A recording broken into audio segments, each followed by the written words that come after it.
Hello, good evening, सत श्री अकाल सबको।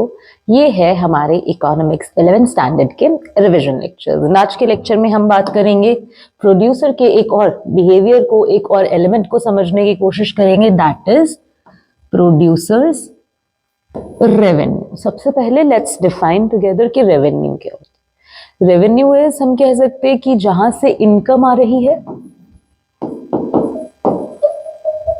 यानी कि एक प्रोड्यूसर जो भी सेल करता है, कुछ ना कुछ प्रोड्यूसर ने क्या किया, देखो सबसे पहले प्रोडक्शन फंक्शन में उसने क्या किया, कुछ ना कुछ आउटपुट तैयार किया। देन कॉस्टिंग में हमने बात किया कि उसकी कॉस्ट कैसे बिहेव करती है, एक प्रोडक्ट को बनने में क्या क्या कॉस्ट लगती है, किस तरीके से हम कॉस्ट को स्टडी कर सकते हैं। नाउ ये आउटपुट जो क्रिएट हो गया बेचा जाएगा, हाँ है ना। बेचकर जो भी पैसा मिलता है उसको क्या बोला जाएगा, रेवेन्यू बोला जाएगा। देखो रेवेन्यू, प्रॉफिट, ये दो अलग अलग शब्द है, इन दोनों का मतलब सेम नहीं होता है। रेवेन्यू होता है कि फॉर एग्जाम्पल आपने लॉटी चोको पाई बनाई 10, जो कि 10 रुपए की एक होती है। आपने कितनी बनाई, 10। कितनी बनाकर बेची, 10 बेचती, कितना पैसा है आपके पास, 100 रुपए आ गया, हाँ या ना। ये 100 रुपए आपका प्रॉफिट नहीं है, 100 रुपए क्या है कि आपने पैसा कितना जनरेट किया, ये आपका रेवेन्यू है। लेकिन मान लेते हैं कि लॉटी चोको बनाने में आपको खर्चा आया 50 रुपए का, सारी salary, bill, electricity, raw material सब इंक्लूड कर लिया, 50 रुपए लगा, ठीक है। पैसा आपके पास आया 100 रुपए, हाथ में कितना बचा, ये आपका क्या होगा, प्रॉफिट। यानी कि प्रॉफिट हमेशा कैसे निकलता है कि जो भी हमने रेवेन्यू लाया है उसमें से सारी कॉस्ट माइनस कर दो, जो एंड ऑफ द डे आपके हाथ में बचा वो प्रॉफिट। लेकिन रेवेन्यू किसे कहा जाता है, इनकम की जब बात हो रही है, इनकम किसे कहा जाता है कि पैसा आया कितना आउटपुट को सेल ऑफ करके। रेवेन्यू का मतलब समझ रहे हो ना। हम बात कर सकते हैं कि रेवेन्यू को हम किस किस तरीके से पढ़ सकते हैं, वही फिर से सेम आ जाएगा आपके पास, टोटल, मार्जिनल एंड एवरेज, हाँ या ना।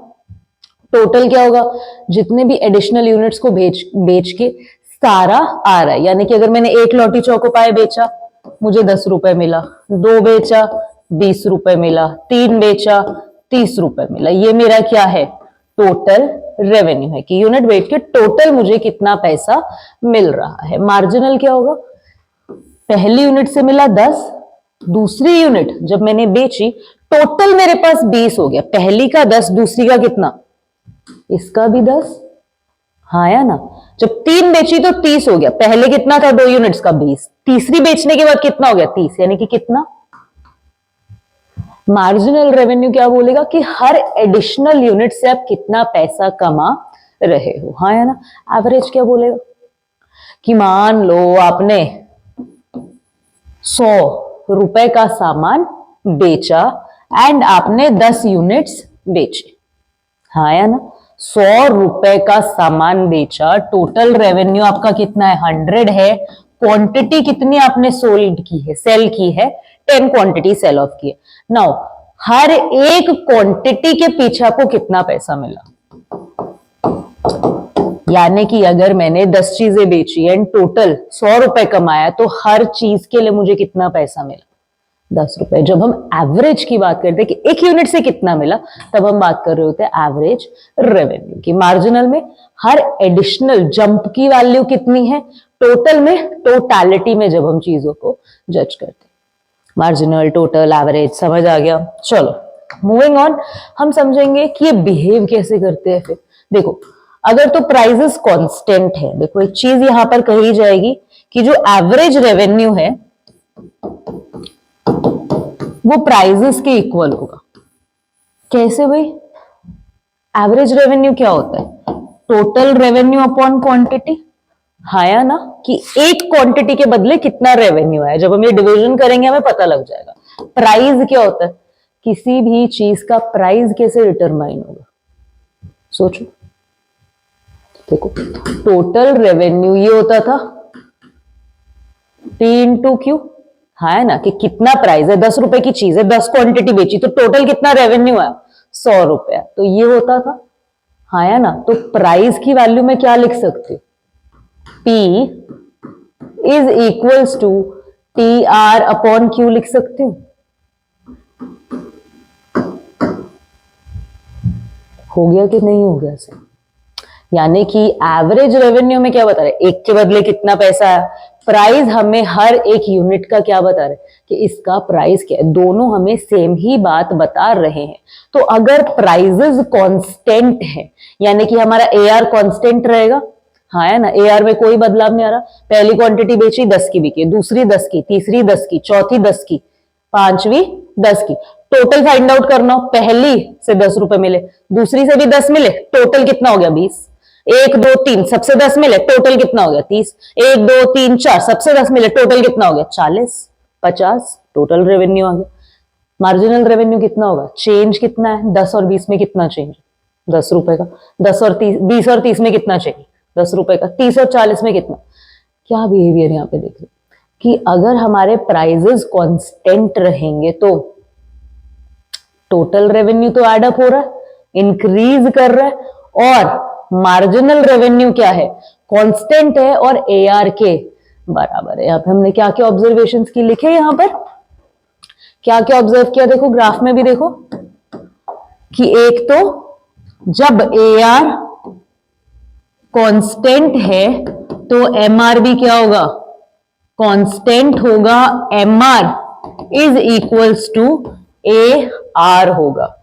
TR इंक्रीज करेगा at constant rate. Constant rate पे कैसे, क्योंकि हर बार TR में जो एडिशन हो रहा है वो कितने का है, 10 का ही तो है। किसको बात समझ में आ रही, हाँ या ना।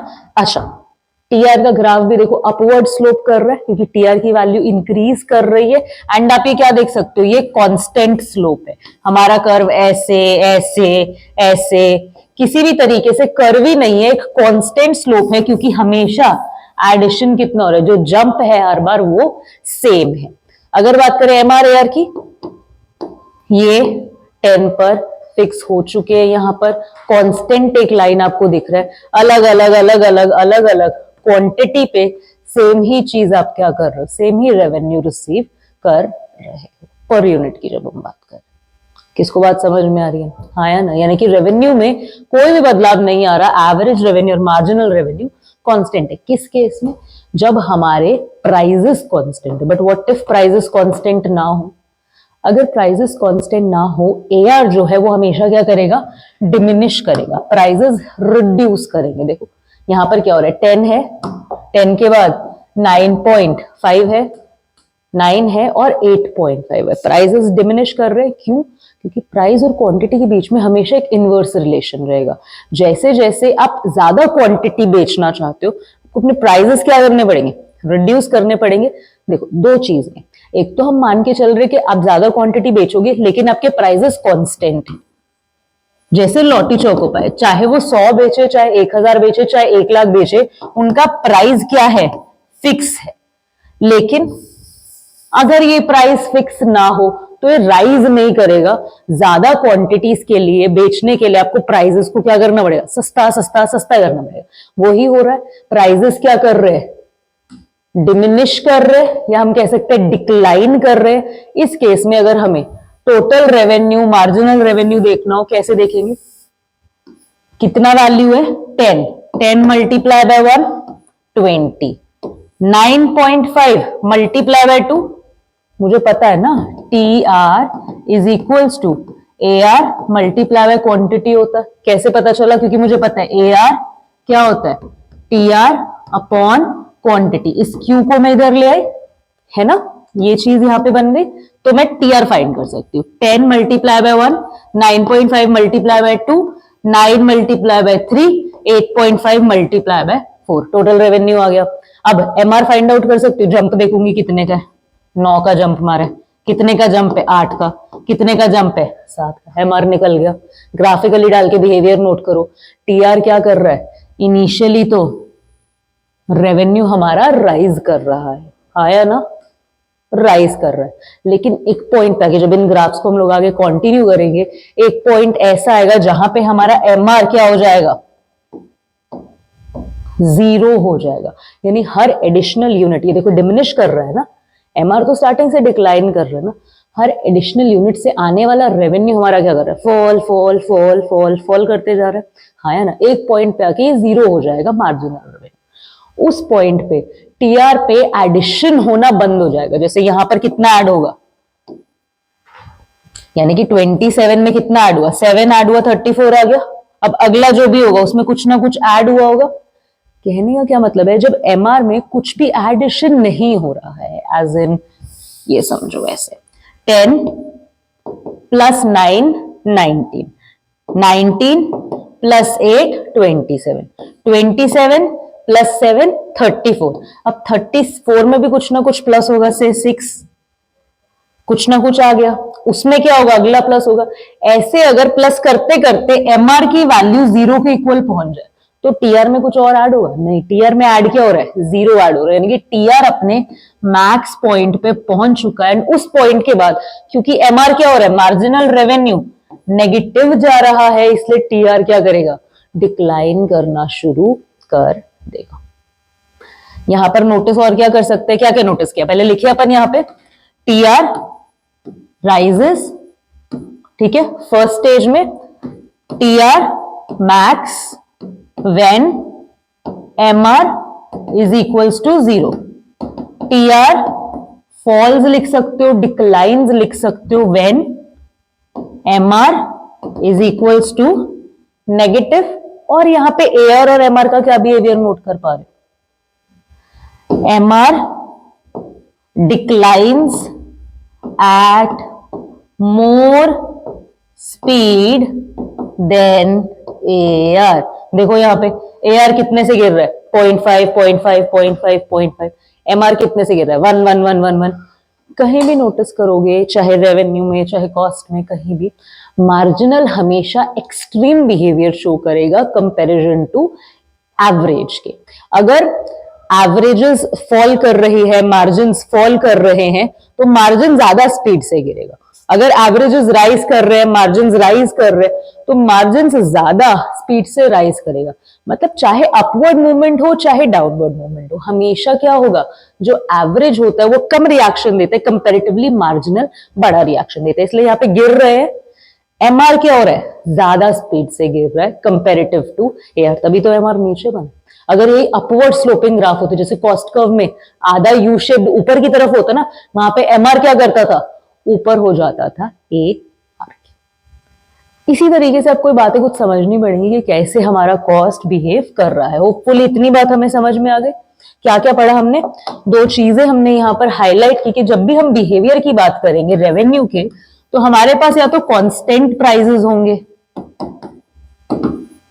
या फिर हमारे पास नॉन कांस्टेंट या वेरिएबल प्राइसेस या चेंजिंग प्राइसेस, किसी भी नाम से लिखा जा सकता है। इस केस में बिहेवियर क्या होंगे, एआर डिमिनिश करेगा, एमआर डिमिनिश करेगा, टीआर पहले राइज करेगा लेकिन फिर वो भी डिक्लाइन करना शुरू कर देगा। जब प्राइसेस कांस्टेंट है, एआर कांस्टेंट है, तो एमआर भी कांस्टेंट होगा, एआर एमआर बिल्कुल सेम होंगे और टीआर इंक्रीज करेगा एक कांस्टेंट रेट पे। किसको इतनी बात समझ में आ रही है, हाँ या ना। अच्छा, अब एक काम करो, अगर तो फॉर्म्स ऑफ मार्केट जो हमारा चैप्टर है, जहां पर हम बात करते हैं मोनोपोली क्या है, मोनोपोलिस्टिक क्या है, अगर तो आपको उस पार्ट का आइडिया है तो मेरे साथ हम आप लोग आगे चलेंगे, वरना आप इस लेक्चर को यहीं पे पॉज करेंगे। ये टॉपिक आप बाद में समझेंगे जब आप क्या करेंगे, फॉर्म्स ऑफ मार्केट कर लेंगे। उस चैप्टर में भी हम इस टॉपिक पे बात करते हैं। इसीलिए अगर आपका वो पढ़ा हुआ है तो मेरे साथ ऐसे समझो, वरना इस वीडियो को आप यहाँ पे बंद करके अपना प्रैक्टिस शुरू करो, क्योंकि कल अपन लोग क्या करेंगे, कल के लेक्चर में हम लोग सारे प्रोडक्शन से, कॉस्ट से और रेवेन्यू से रिलेटेड क्वेश्चन आंसर्स को, एमसीक्यूज वगैरह को डिस्कस करेंगे। तो आप लोग पढ़ना शुरू करो। एंड जो लोग यहाँ पर अभी तक जुड़े हुए हैं, हम लोग बात करते हैं कि अलग अलग मार्केट का कैसा दिखेगा हमारा रेवेन्यू कर्व। तो यहाँ पर हम देखते हैं, यहाँ पे मेरे पास 3 मार्केट्स हैं। ये है परफेक्ट कंपटीशन, ये क्या है, परफेक्ट कंपटीशन, जहां पे बहुत सारे प्रोड्यूसर्स होते हैं एंड लड़ रहे होते हैं, सेम ही टाइप का गुड प्रोड्यूस कर रहे होते हैं। ये हमारे पास है मोनोपोलिस्टिक कंपटीशन, एंड ये हमारे पास है मोनोपोली। मोनोपोली में एक ही सिंगल सेलर होता है, इसीलिए उसका मार्केट में रूल चलता है। मोनोपोलिस्टिक कंपटीशन क्या होता है?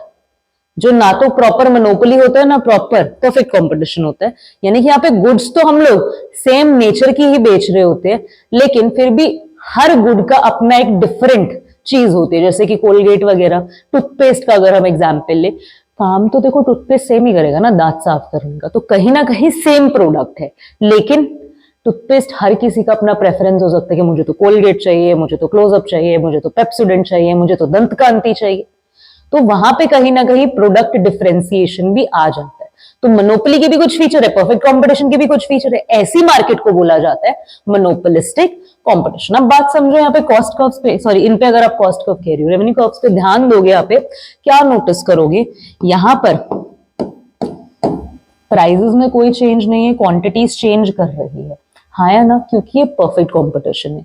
यहां पर अगर कोलगेट के प्राइस में थोड़ा सा भी उछाल देखा तो लोग क्या करेंगे? कोलगेट का एग्जाम्पल नहीं लेते, देखो हम कोई और एग्जाम्पल लेते हैं। फॉर एग्जाम्पल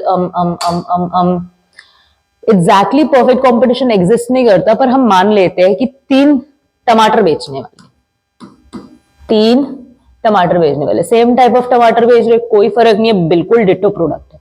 ये बोल रहा है 10 रुपए का, 10 रुपए का ही रेट है। ये 10 बोल रहा है, ये 10 बोल रहा है, ये बोल रहा है 11 के दूंगा, 11 वाले से खरीदोगे। तो जो परफेक्ट कंपटीशन होता है वहां पे प्राइस में कोई चेंज की जगह होती ही नहीं है। तो इसीलिए परफेक्ट कंपटीशन का हमारा जो ग्राफ बन रहा है वो कैसा बन रहा है? ऐसा बन रहा है जैसा हमने कहा देखा था, जहां पे कांस्टेंट MRAR होती है, फिक्स्ड प्राइजेस होंगे, सेम प्राइजेस एग्जिस्ट करेंगे। अगर बात करें मोनोपोली और मोनोपोलिस्टिक की, तो यहाँ पे अलग अलग हमारा कॉस्ट कर्व स्लोप कर रहा है, जो रेवेन्यू कर्व है। अगेन मैं कॉस्ट कर्व बोल रही हूँ, it's not cost curve, it's revenue curve, sorry. ठीक है, तो हम लोग क्या बात कर रहे हैं कि जो हमारे रेवेन्यू कर्व है यहाँ पर क्या कर रहे हैं? नॉन कांस्टेंट दिखने को मिल रहे हैं आपको। इसकी वजह क्या है? जब यहां पर हम लोग कांस्टेंट पर हैं, कांस्टेंट प्राइजेस है, यहां पर नॉन कांस्टेंट प्राइजेस क्यों है? बात समझो, परफेक्ट कंपटीशन में आप सेम प्रोडक्ट बेच रहे हो, इसीलिए आपके कांस्टेंट प्राइसेस है, उधर आप कोई भी चेंज को एक्सेप्ट नहीं कर पाओगे एज अ मार्केट में, इसीलिए प्राइसेस में चेंज नहीं करते हो एज अ प्रोड्यूसर। अगर हम बात करें मोनोपोलिस्टिक कंपटीशन या मोनोपोली की, यहाँ पे क्योंकि सेलर के पास कुछ पावर है, कुछ प्रोडक्ट डिफरेंशिएशन है, उसका प्रोडक्ट स्टैंड आउट करते हैं, तो उसके पास कहीं ना कहीं पावर होती है। तो अगर हम लोग इलास्टिसिटी समझ के आए ना, यहां पर हम क्या देखेंगे, जो मोनोपोलिस्टिक कंपटीशन है वहां पे रिस्पॉन्स ज्यादा है। अगर प्राइस में चेंज आया, ये प्राइस में चेंज दिख रहा है आपको, आया ना, ये वाला चेंज आया, तो यहां पर हम क्या नोटिस करेंगे? क्वांटिटी में चेंज आ रहा है। लेकिन अगर हम मोनोपोली की बात करें, सेम चेंज मोनोपोली में देखें, let me change this marker.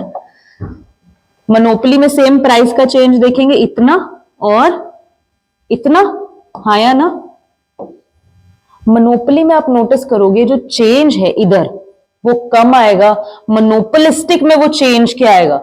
ज्यादा आएगा। इसीलिए मोनोपोलिस्टिक कब ऊपर बना, मोनोपोली नीचे बनी हुई है, क्योंकि जब मोनोपोली ने अपने प्राइजेस को बदला, क्योंकि वो मोनोपोली है और कोई ऑप्शंस एग्जिस्ट नहीं करते, तो लोग कम शिफ्ट करेंगे। लेकिन अगर मोनोपोलिस्टिक कंपटीशन की बात करें, प्राइजेस में चेंज आने की वजह से कहीं ना कहीं, क्योंकि मार्केट में सब्स्टिट्यूट्स अवेलेबल है, इसीलिए लोग ज्यादा शिफ्ट कर सकते हैं इन कंपैरिजन टू मोनोपोली। इसीलिए मोनोपोली का जो ग्राफ बन रहा है वो कंपैरेटिवली क्या है? कम चेंज दिखाएगा, कंपैरेटिवली ज्यादा स्टीपर है in comparison to monopolistic competition. नहीं समझ में आई बात? और समझते हैं, देखो क्या बात हो रही है। अगेन ये हमारे क्या है? रेवेन्यू कर्व्स है। ये हमें क्या दिखा रहा है? अगर प्राइस में 1 यूनिट का चेंज आया तो मैं इतना बदलूंगा। मोनोपोलिस्टिक कंपटीशन क्या दिखा रहा है? अगर प्राइस में चेंज आया तो मैं इतना बदलूंगा। यहां पर चेंज कितना है? ज्यादा है। कंपैरेटिवली पॉइंट्स को नाम दे दूं, ए पॉइंट, बी पॉइंट। यहां पर चेंज कितना है? कंपैरेटिवली ए पॉइंट, बी पॉइंट कम है। रीजन क्या है? कि मोनोपोली का कोई और सब्स्टिट्यूट एग्जिस्ट नहीं करता, तो उसके रेवेन्यू में कम फर्क पड़ेगा, इसीलिए उसका ग्राफ क्या है, कर्व क्या है, लोअर है, क्योंकि यहाँ पर रेवेन्यू में उतना फर्क नहीं पड़ेगा, लोग भागेंगे नहीं, यहाँ पर रेवेन्यू में ज्यादा फर्क पड़ेगा। एंड यहाँ पर तो प्राइजेस को चेंज करने का स्कोप ही एग्जिस्ट नहीं करेगा। ये टॉपिक हम बहुत अच्छे से समझ पाएंगे जब हम फॉर्म्स ऑफ मार्केट को भी डिस्कस कर लेंगे। पर कल के लेक्चर के लिए सबसे पहले हम लोगों ने जो कॉस्ट, प्रोडक्शन और रेवेन्यू पढ़ लिया है, इससे रिलेटेड क्वेश्चंस डिस्कस करेंगे। तो एक बार इन टॉपिक्स को जरूर थॉरली पढ़ लीजिए ताकि आप साथ साथ उनका जवाब दे पाए। मिलते हैं कल के लेक्चर में, तब तक के लिए हैव अ गुड डे।